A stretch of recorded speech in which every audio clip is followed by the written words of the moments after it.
ચકચારી ISKCON bridge અકસ્માત કેસમાં supreme કોર્ટે તથ્ય પટેલને નિયમિત જામીન આપ્યા.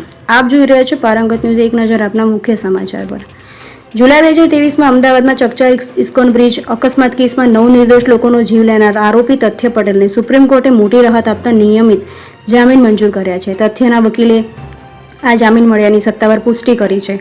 આ કેસની ટ્રાયલ કોર્ટમાં હાલ નિયમિતપણે કાનૂની કાર્યવાહી અને સુનાવણી ચાલી રહી છે. ઉલ્લેખનીય છે કે આ અગાઉ ફેબ્રુઆરી મહિનામાં સુપ્રીમ કોર્ટે આ કેસને ગંભીરતાથી ધ્યાનમાં રાખીને ટ્રાયલ કોર્ટને મે મહિના સુધી 25 જેટલા સાક્ષીઓને તપાસ લેવા માટે કડક સૂચના આપી હતી. ત્યારે ટ્રાયલ કોર્ટના ચાલી રહેલા આ પ્રક્રિયા વચ્ચે સુપ્રીમ કોર્ટ દ્વારા આપવામાં આવેલા જામીન આ કેસમાં એક મોટો વળાંક છે.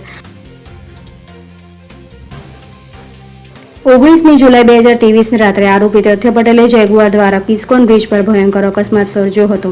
આ અકસ્માતમાં 9 લોકો ઘટના સ્થળે જ મોત નીપજ્યા હતા, જ્યારે અન્ય 13 લોકો ગંભીર રીતે ઈજા પામ્યા હતા.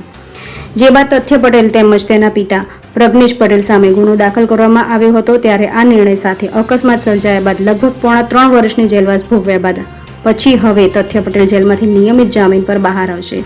જ્યારે મૃતકના પરિવારની વળતર વિશે સુપ્રીમ કોર્ટે કહ્યું કે અત્યારે ટ્રાયલ ચાલુ હોવાની વળતર બાબતે નિર્ણય તેને અસર કરી શકે છે.